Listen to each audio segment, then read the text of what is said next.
Mari kita masuk dalam doa. Bapa di dalam surga, terima kasih Tuhan, Engkau telah mengumpulkan kami semua. Kami sudah memuji nama Engkau. Kami mau Tuhan hidup menurut kehendak Engkau. Kami perlu belajar firman Engkau. Bukalah hati kami, pakailah hamba Engkau. Terima kasih Tuhan. Dalam nama Tuhan Yesus Kristus kami semua sudah berdoa. Amin. Silakan duduk. Shalom. Shalom. Puji Tuhan, hari ini kita beri kesempatan untuk belajar sebagian firman Tuhan lagi. Hari ini kita akan belajar dari Yesaya pasal 34 ayat 1 sampai dengan 17. Yang diberi judul Hukuman atas Edom dan bangsa-bangsa. Itu adalah saya ambil dari TB2. Kalau TB yang satu, hukuman atas bangsa-bangsa termasuk Edom. Kalau di BIMKA judulnya Allah akan menghukum musuh-musuhnya. Jadi di sini ini tentang hukuman. Ini di pasal 34 dan pasal 35 itu erat hubungannya. Kalau pasal 34 itu tentang ada hukuman, ada malapetaka, ini itu di bangsa-bangsa dan Edom mau dihukum Tuhan. Tapi kalau pasal 35 tentang keadaan bagi umat Tuhan, ini bagaimana? Umat Tuhan ini bukan hanya malapetaka, tapi di sini Tuhan menjanjikan keselamatan. Tadi itu memang ada hukuman bagi bangsa-bangsa dan Edom, tapi ada ya ini janji keselamatan. Tuhan ini akan membalas siapa? Yaitu orang musuh-musuhnya. Nah, ini kita sekarang akan melihat di pasal 34 nubuat tentang hukuman terhadap bangsa-bangsa. Kalau teman-teman belajar mengikuti dari yang pasal-pasal sebelumnya, yaitu kalau dilihat dari pasal 13 sampai dengan 21, itu coba lihat judulnya aja itu hukuman terhadap macam-macam bangsa. Itu dilihat di situ ada termasuk Babel, Raja Babel, Filistia, bangsa Moab, bangsa Damsyik, Efraim, Ethiopia, Mesir, Duma, Yerusalem, Tiro, Sidon. Loh, ada atau tidak tentang Edom? Tidak ada. Jadi di sini pasal 34 ini nubuat hukuman malapetaka terhadap Edom dan bangsa-bangsa. Jadi Tuhan marah pada bangsa-bangsa yang tadi disebutkan karena mereka berbuat dosa, karena mereka saat itu membuat Tuhan marah. Nah, Edom itu siapa? Kalau kita memperhatikan di Alkitab, Edom itu adalah kerajaan kuno dan penduduknya merupakan keturunan daripada Esau. Esau itu adalah saudara kembar daripada Yakub. Nah, kalau dibaca di Alkitab di Kejadian pasal 25 ayat 30, saat itu gambarannya menunjukkan Esau ini dari ladang. Waduh, capek. Dia ini sudah lapar, capek, letih. Kok lihat Yakubnya ini lagi masak-masak. Lalu kata Esau pada Yakub, biarlah aku makan sedikit dari yang merah-merah itu, karena aku lelah, saya capek. Itulah sebabnya namanya disebut Edom. Jadi itu satu merah-merah itu yang berhubungan dengan merah-merah. Edom berarti merah, berhubungan dengan warna kemerah-merahan. Juga dari daerah yang saya tunjukkan petanya di situ itu daerah yang di mereka tinggali, di situ tuh dikatakan tanahnya bisa kemerah-merahan juga. Bangsa Edom tinggal di sana itu adalah di bagian daerah timur laut dari lautan mati. Zaman modern Edom itu kalau sekarang adalah bagian dari Israel dan Yordania. Itulah yang di sana itu Edom di situ. Nah, kalau kita melihat inilah hukuman khusus untuk Edom di situ. Pasal 34 dibagi menjadi 2 bagian. Yaitu pasal 34 ayat 1 sampai dengan 4, yaitu panggilan untuk semua bangsa, dan pasal 34 ayat 5 sampai dengan 17, yaitu hukuman yang mendetail yang akan Tuhan jatuhkan kepada Edom. Nah, sekarang kita melihat bagian yang pertama dulu, pasal 34 ayat 1 sampai dengan 4. Panggilan untuk semua bangsa. Di ayat pertama, perhatikan di situ itu warna-warninya nanti saya jelaskan. Mendekatlah, hai bangsa-bangsa, dengarlah dan perhatikanlah, hai suku-suku bangsa. Baiklah bumi serta segala isinya mendengar, dunia dan segala yang tumbuh di atasnya. Loh, ini seperti orang yang kalau kita mau bicara yang penting, entah itu orang tua pada anaknya atau siapa kepada siapa, dipanggil dekat-dekat sini, kamu datang sini. Mau diberitahu saya mau ngomong sesuatu yang penting. Nah, jadi mendekatlah dan juga perhatikanlah, itu adalah sesuatu yang berhubungan. Jadi datanglah dekat, ini loh Tuhan ini mau berbicara, ini dekat, perhatikan. Siapa yang suruh datang dekat dan memperhatikan? Bangsa-bangsa. Hai bangsa-bangsa dan hai suku-suku bangsa itu sama. Yang membicara ya bangsa, ya suku-suku bangsa. Suruh apa? Suruh yang warna merah dengar. Ini loh dekat, dengarkan. Dan juga di situ yang merah juga yang di baris ketiga mendengar. Ya, gitu. Baiklah bumi serta segala isinya mendengar. Nah, ini mendengar tentang apa? Sesuatu yang penting yang Tuhan mau beritahu. Dekat-dekat sini loh tak beritahu. Ini siapa aja ini? Dunia dan segala yang tumbuh di atasnya ini dekat. Tuhan mau berbicara, perlu diperhatikan, sangat penting ini yang Tuhan mau beritahukannya. Nah, jadi ini pesan penting yang Tuhan berikan, ya ini kalau diperhatikan itu ada hal yang sangat penting yang Tuhan memberikan itu apa? Jadi di sini adalah nubuat tentang penghukuman untuk semua bangsa yang ini, yang terutama untuk khusus semua bangsa yang secara umum. Nanti 5-7 itu adalah untuk khusus untuk Edom. Nah, bangsa dan suku-suku bangsa yang tadi itu di ayat pertama itu berarti semua umat manusia di dunia ini. Jadi bangsa-bangsa, suku bangsa, semua manusia ini dengarkanlah.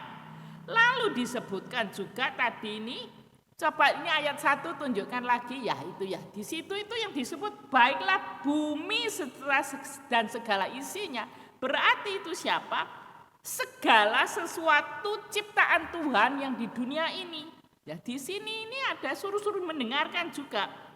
Dunia dan segala yang tumbuh berarti seluruh dunia dan tumbuh-tumbuhan. Jadi ini segala macam ini dengarlah ini untuk semuanya. Jadi yang mau dinubuatkan Tuhan ini apa? Di ayat 2 ini dinyatakan di ayat 2 sampai 17 itu apa? Nubuatnya yang tentang murka Tuhan. Ini tentang murka Tuhan kepada bangsa-bangsa yang mau disebutkan. Murka Tuhan itu sangat dahsyat sekali, dinyatakan di ayat 2 sampai 17. Sebab, nah itu saya buat warna merah, sebab itu penting. Karena apa? Semua saya yuk dengarkan ayo semua, seluruh manusia dengarkan. Apa? Sebab Tuhan murka atas segala bangsa. Perhatikan Tuhan ini murka, jadi Tuhan marah. Dan di bawahnya murka dan geram, itu warnanya sama. Disebutkan lagi, dan geram terhadap segala tentara mereka. Jadi Tuhan marah untuk semua bangsa dan tentara semua bangsa ini. Mereka dikhususkannya untuk ditumpas dan mereka diserahkannya untuk dibantai. Jadi untuk ditumpas dan untuk dibantai ini sama. Yang pokoknya mau dihabisin sama Tuhan. Mereka ini siapa? Segenap bangsa. Segala tentara. Jadi Tuhan marah sampai mau dihabisin sama Tuhan semuanya. Jadi Tuhan murka pada siapa? Tuhan murka kepada segala bangsa. Geram kepada siapa? Segenap tentara segala bangsa. Ini untuk apa? Tuhan mau menunjukkan akan dihabisi, mau ditumpas sama Tuhan, diserahkan Tuhan untuk dibantai. Jadi Tuhan marah sekali. Semua bangsa dan semua di dalam dunia dipanggil untuk menyaksikan dan mengalami murka Tuhan. Gambarannya itu sangat mengerikan. Bandingkan kalau kita orang murka, kalau lihat di rumah ada orang marah gitu aja, wah ini kok murka seperti ini. Kalau di tempat kerjaan ada orang marah-marah, waduh kok marah-marah begini ya. Di mana ini kok ada orang marah-marah, kita sudah merasa nggak enak. Tapi kalau sudah Tuhan murka ini jangan main-main, sangat mengerikan. Jadi di sini bagaimana murka Tuhan itu mau dinyatakan di ayat 3. Murka Tuhan dinyatakan dengan orang-orangnya yang mati terbunuh akan dilemparkan. Dan dari bangkai-bangkai mereka akan keluar bau busuk, gunung-gunung dibanjiri darah mereka. Jadi murka Tuhan yang sangat dahsyat itu termasuk pembunuhan terhadap para manusia yang Tuhan marah.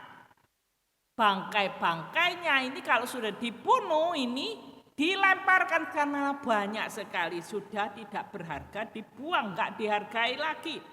Dan sampai bau busuk bangkainya, mungkin nggak ada yang ngurusi untuk dikubur. Dan darahnya berceceran di gunung. Nah ini, jadi di sini gambarannya sangat menyedihkan, sangat dahsyat hukuman Tuhan.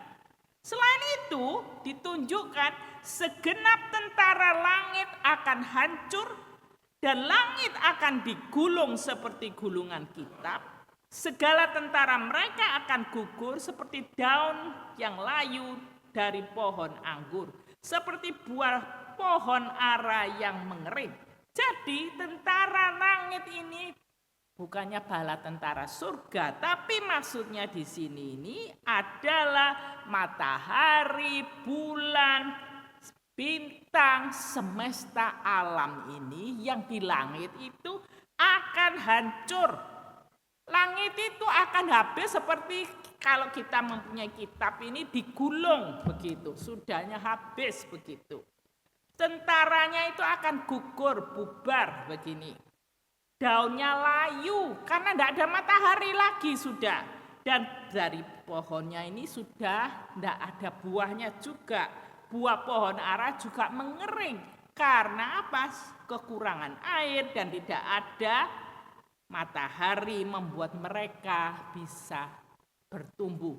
Nah, tentara langit ini orang zaman itu, ya ini orang-orang yang tidak mengenal Tuhan atau tidak takut pada Tuhan ini. Bulan, bintang, matahari itu ada dewanya sendiri, ada namanya dewa-dewanya. Tapi di sini Tuhan menyerang itu semua, dihancurkan semua. Tuhan lebih berkuasa daripada yang mereka anggap dewa-dewa itu. Sehingga tanpa matahari semuanya habis. Nah ini kemarahan Tuhan ditunjukkan sangat dahsyat sekali. Setelah menunjukkan Tuhan marah kepada semua bangsa-bangsa itu, lalu bagian kedua di sini nubuat tentang penghukuman secara khusus untuk Edom, yaitu ayat 5 sampai 17. Ayat 5-17 itu dibagi menjadi 3 bagian. 34 ayat 5 sampai 7, 8 sampai 10, 11 sampai 17. Pasal 34 ayat 5 sampai 7 ini penumpasan Edom digambarkan sebagai binatang-binatang pengorbanan. Nanti itu saya jelaskan. Ayat 8 sampai 10 malapetaka Edom digambarkan hari penghakiman Tuhan. Dan ayat 11 sampai 17 Edom diserahkan pada binatang-binatang liar di padang gurun. Jadi di sini di ayat 5 sampai 7 kita lihat di ayat 5 dulu.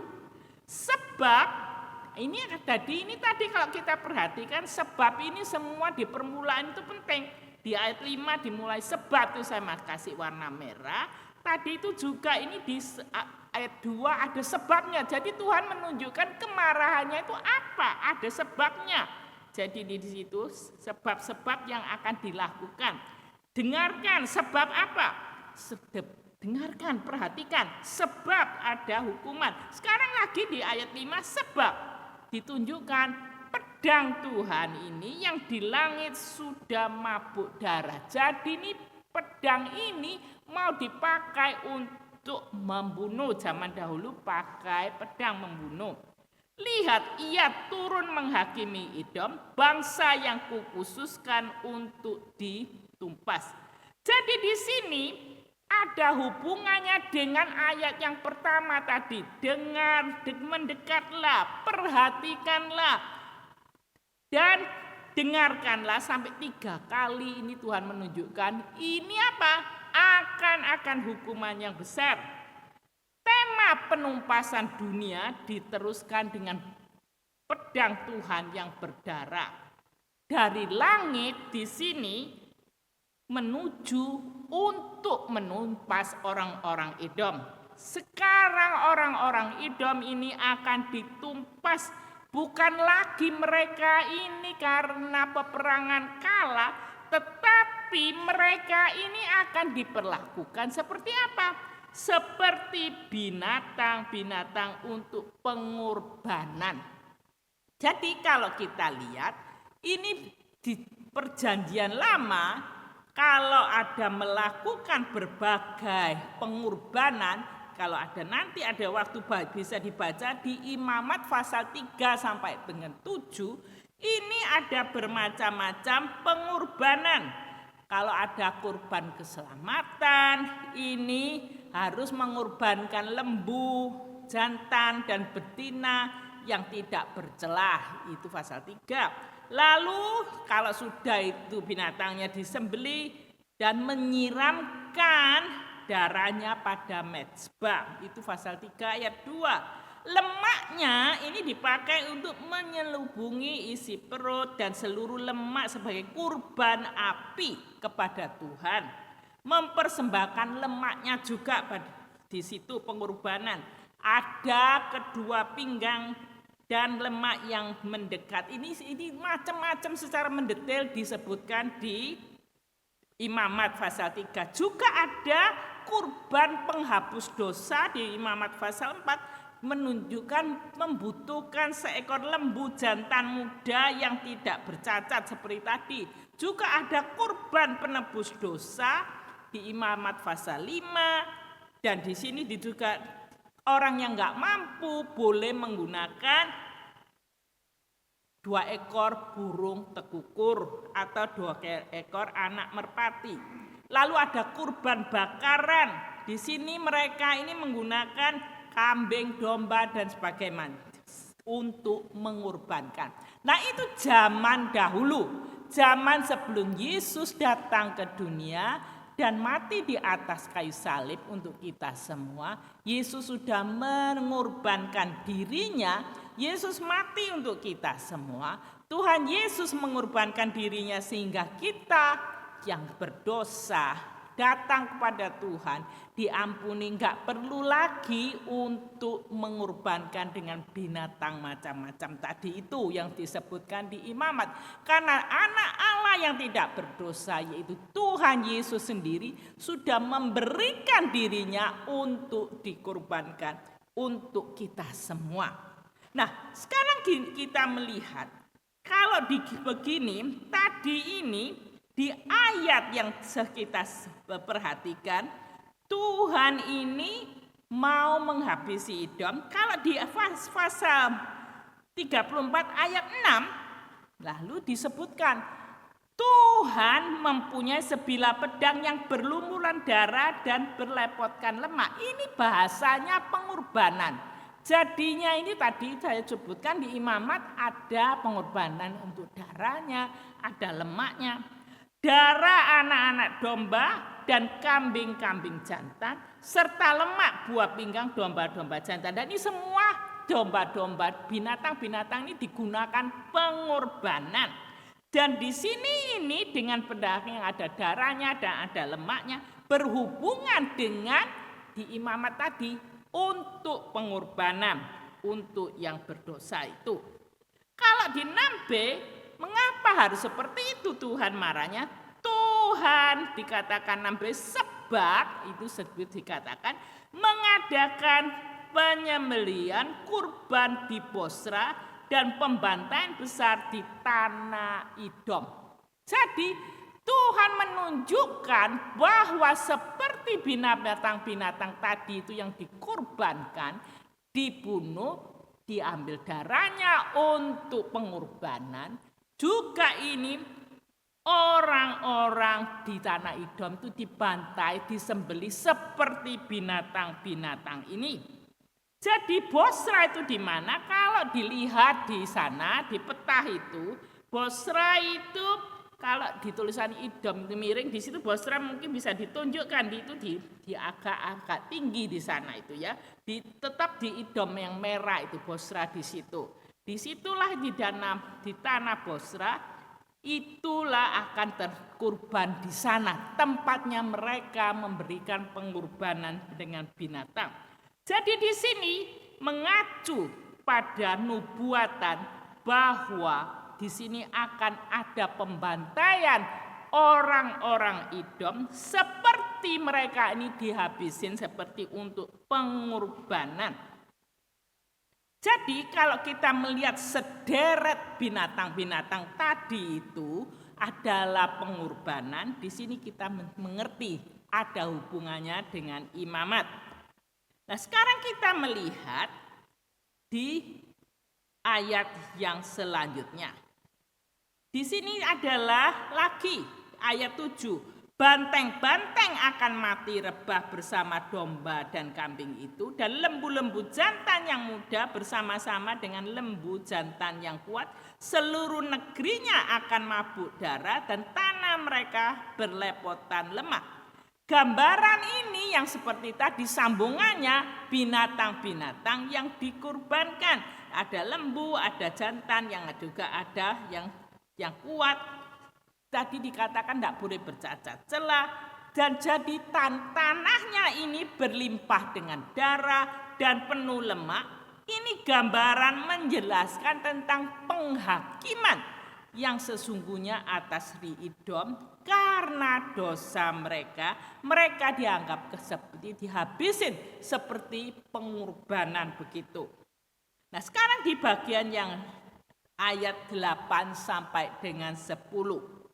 Malapetaka untuk Edom digambarkan sebagai hari pembalasan dan penghukuman dari Tuhan.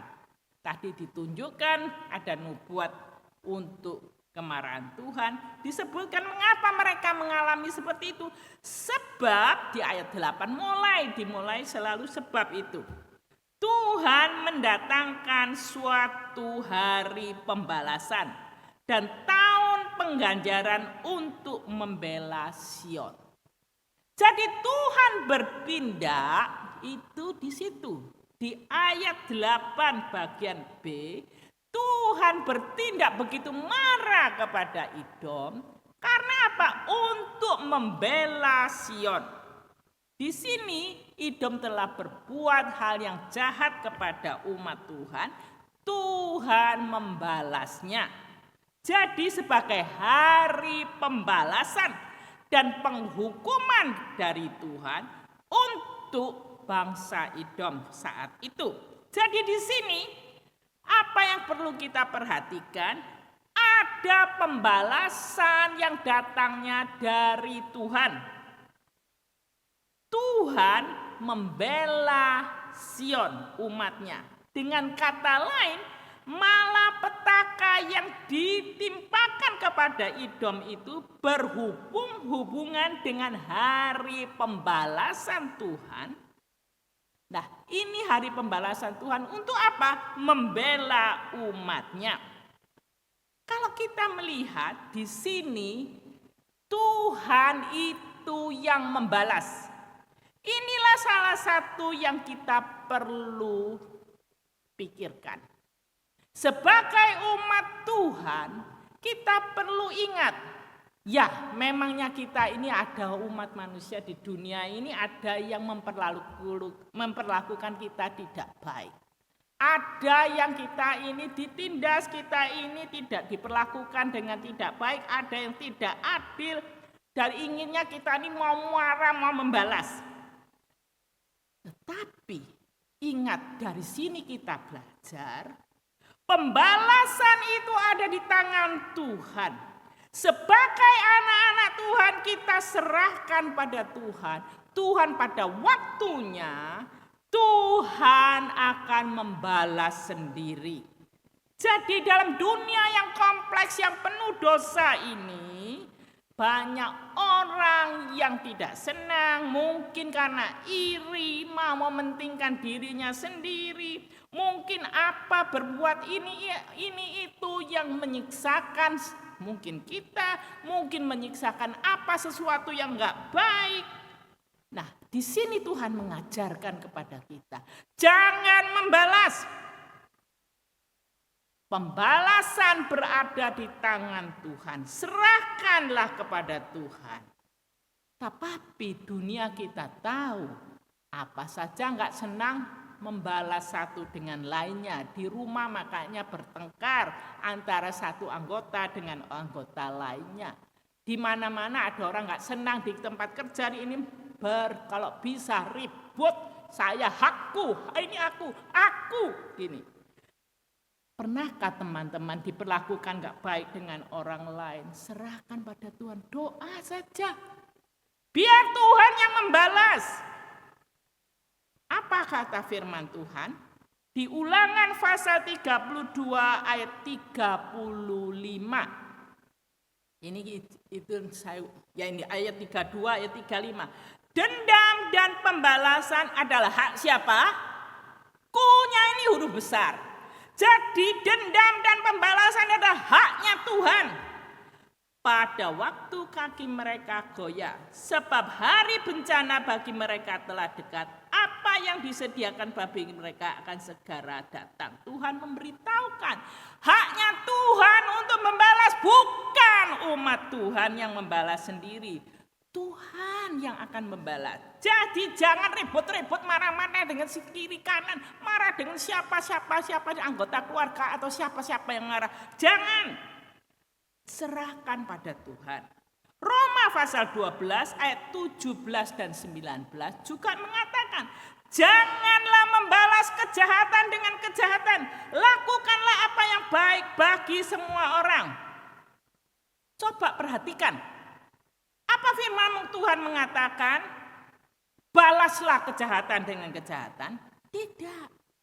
Rasul Paulus mengatakan, janganlah membalas kejahatan dengan kejahatan. Tetapi malah lakukanlah baik bagi semua orang. Sedapat-dapatnya, kalau hal itu bergantung padamu, hiduplah dalam damai dengan semua orang. Jadi tugas kita bukan membalas. Tugas kita ini apa? Berlaku baik pada orang yang tidak baik pada kita.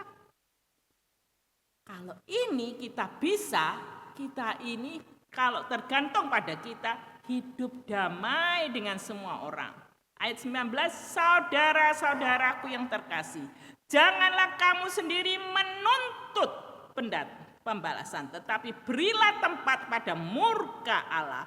Sebab ada tertulis, pembalasan itu adalah hakku. Akulah yang akan menuntut pembalasan. Siapa yang mengatakan? Firman Tuhan. Jadi teman-teman ingatlah. Di sini Rasul Paulus mengatakan, saudara terkasih, jangan kamu sendiri yang menuntut pembalasan, ribut-ribut, ngapain? Tapi berilah pada murka Allah sendiri, biar Tuhan yang bertindak. Karena apa? Pembalasan itu haknya Tuhan, bukan haknya kita. Dan Tuhan sendiri yang akan menuntut pembalasan. Jadi, kalau ada orang berlaku nggak adil, serahkan pada Tuhan. Biar Tuhan sendiri yang dengan cara Tuhan dan waktu Tuhan sendiri yang membalasnya. Jangan mengambil alih haknya Tuhan. Siapakah kita mau ngambil alih haknya Tuhan? Jangan. Biar Tuhan sendiri yang bekerja. Kita hiduplah damai dengan orang lain. Dalam Roma pasal 12 dikatakan, Rasul Paulus mendorong semua orang percaya mengambil sikap berlawanan dengan sikap manusia yang berdosa. Apa? Roma 12:14, berkatilah siapa yang menganiaya kamu, berkatilah jangan mengutuk. Lah ini manusia, kalau siapa yang mempermalukan kita nggak baik, wah kita marah-marah, kita kutuk. Kalau bisa seluruh dunia tahu orang itu baik, nggak baik dan ini itu. Jangan, malah kita berkatilah dia. Orang yang berlaku nggak baik pada kita. Jangan mengutuk. Biarlah Tuhan sendiri yang bertindak. Tugas kita adalah memberkati. Biarlah Tuhan sendiri yang bertindak.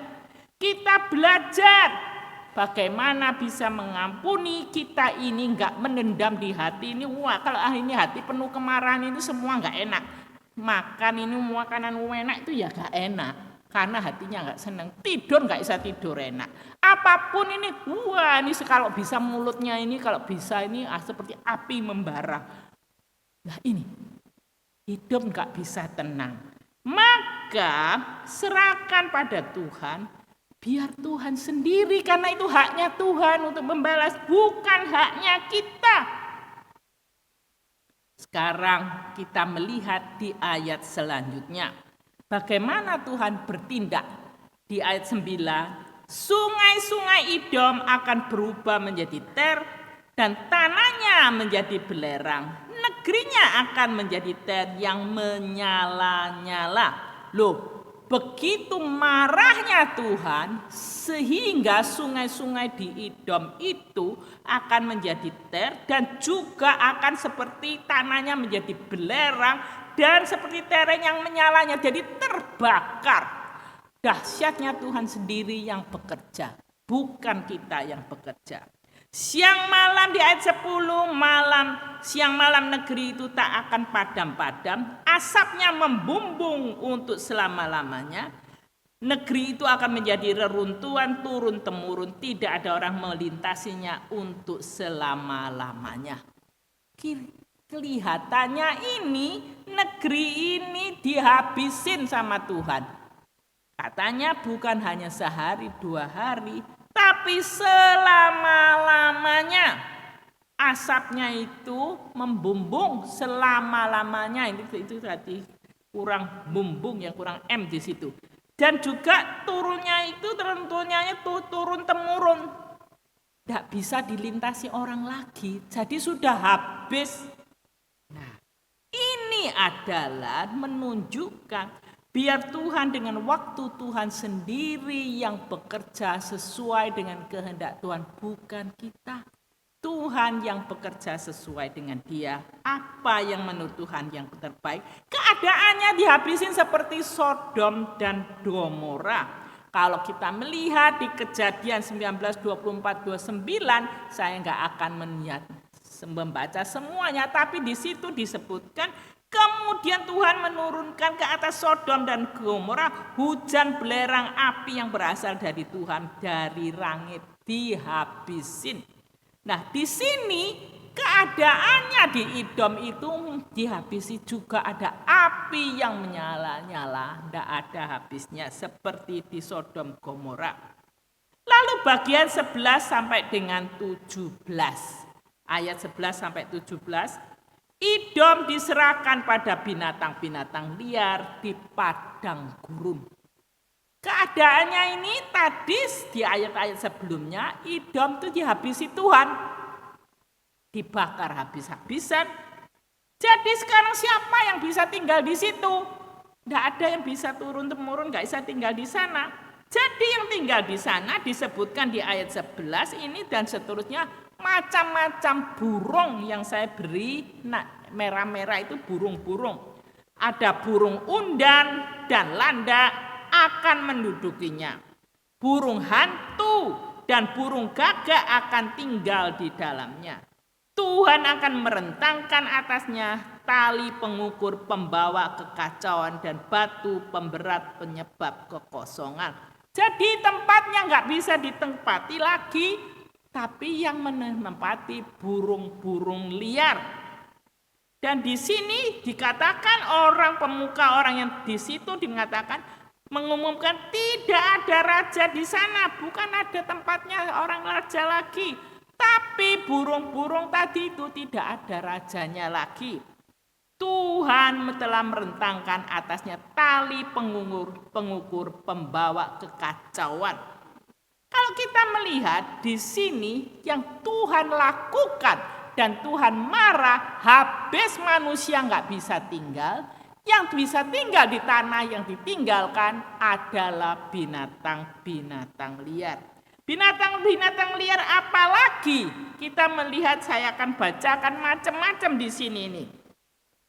Dan ada semak duri lagi, manusia nggak bisa tinggal di ayat 12. Coba dilihatkan ada semak duri 13. Semak duri akan tumbuh di puri-purinya, onak dan duri di kubu-kubunya. Jadi karena nggak bisa ditinggali orang, malah yang binatang liar dan juga semak duri, onak dan duri yang di kubu-kubunya tempat-tempatnya. Lalu sehingga menjadi kediaman serigala dan lapangan bagi burung unta. Jadi binatang-binatang yang lain, binatang buas dan juga di sini burung unta.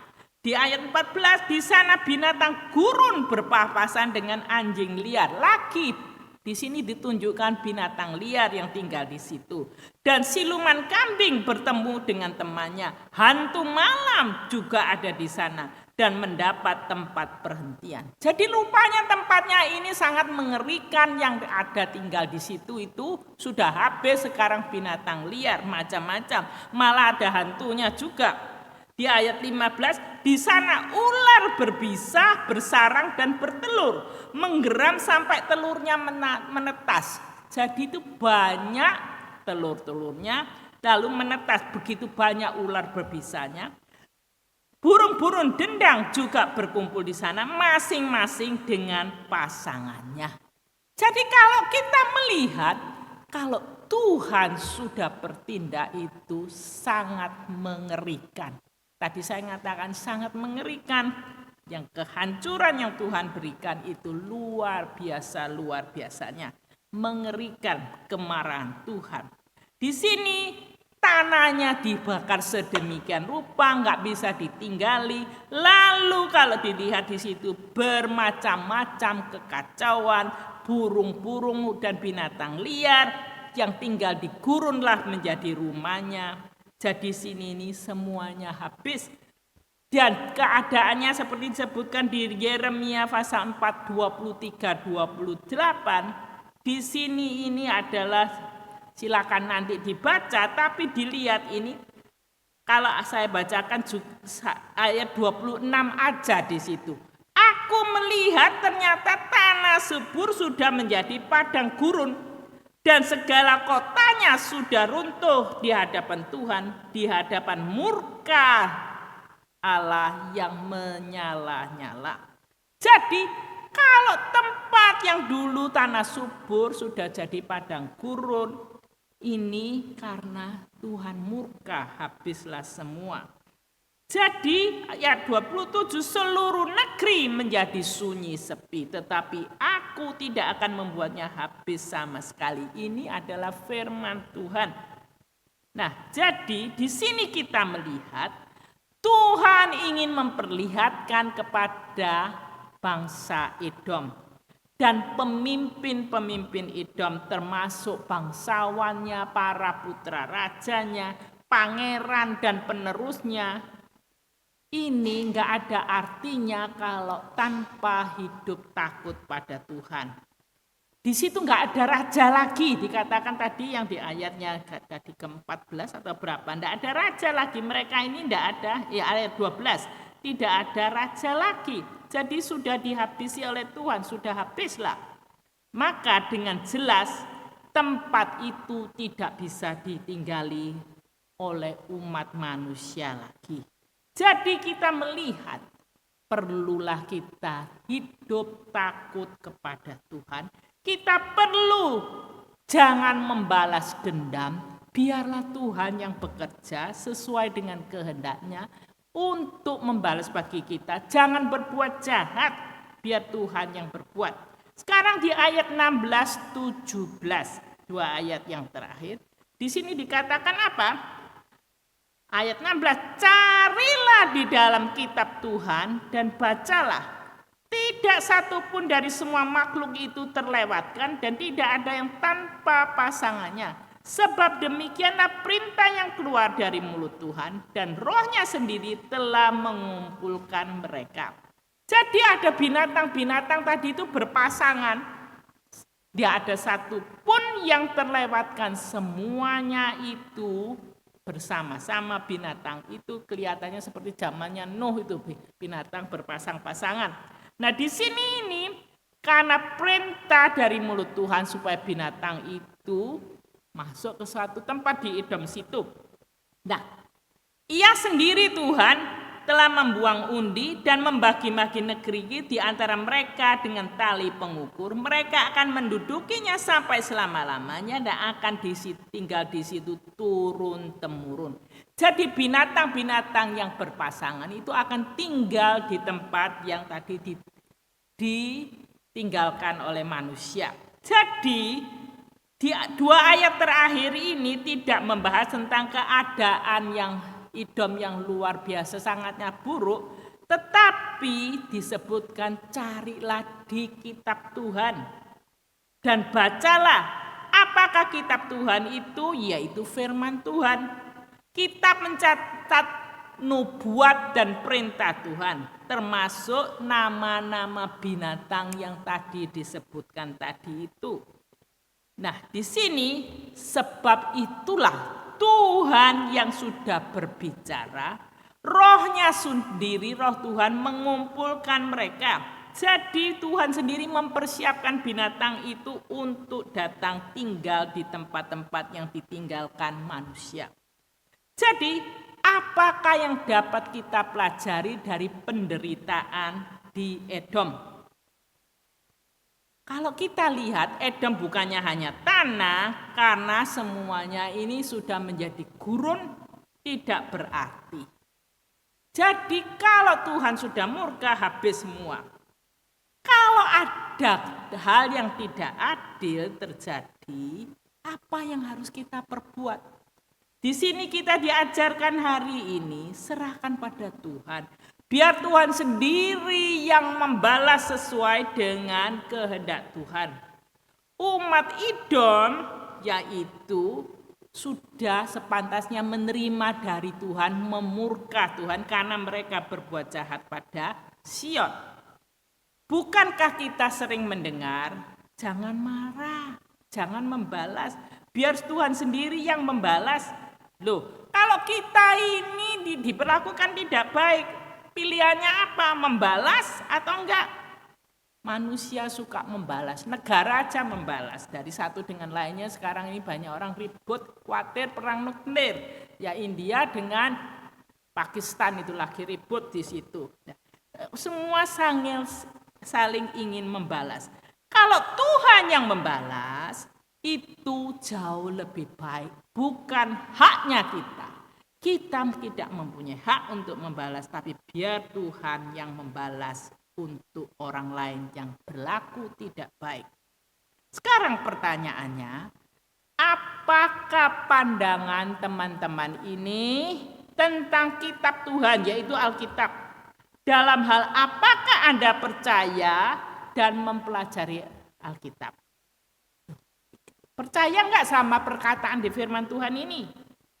Lalu, apakah pandangan saudara tentang Roma pasal 12 ayat 9? Terutama pada orang-orang yang sudah menyakiti, merugikan kita, melukai kita, memperlakukan kita dengan buruk dan tidak adil. Roma pasal 12 ayat 19 saya akan bacakan ini. Saudara-saudaraku yang terkasih, janganlah kamu sendiri menuntut pembalasan, tetapi berilah tempat kepada murka Allah, sebab ada tertulis, pembalasan itu adalah hakku, akulah yang akan menuntut pembalasan. Itu firman Tuhan. Jadi belajarlah biar Tuhan sendiri yang bekerja, bukan kita. Jadi dua pertanyaan itu tadi tunjukkan yang sebelumnya dua pertanyaan, nah itu. Kita nanti perlu diskusi tentang dua pertanyaan ini. Untuk teman-teman yang mengikuti secara online, pikirkanlah itu. Pandangan teman-teman tentang Alkitab itu apa? Tentang firman Tuhan itu apa? Percaya enggak apa yang Tuhan katakan? Termasuk Tuhan mengatakan di ayat Roma pasal 12:19, biar Tuhan ini yang membalas. Itu adalah haknya Tuhan. Lalu pandangan kita tentang pembalasan pada orang yang berlaku tidak baik pada kita itu bagaimana? Nah, marilah kita bersama-sama berdoa. Bapa dalam surga, kami saat ini belajar Tuhan. Engkau mengetahui di dunia ini banyak orang yang tidak bisa senang hati kalau melihat teman-temannya lebih baik, dan ini itu ada orang-orang yang iri, ada orang yang berlaku tidak baik, merugikan dan juga menyakiti hati sesama. Tuhan, belajarkanlah kepada kami semua supaya kami tahu itulah hak Tuhan sendiri yang akan membalas, bukan tugas kami. Tuhan, tolong kiranya Tuhan membantu anak-anak Engkau.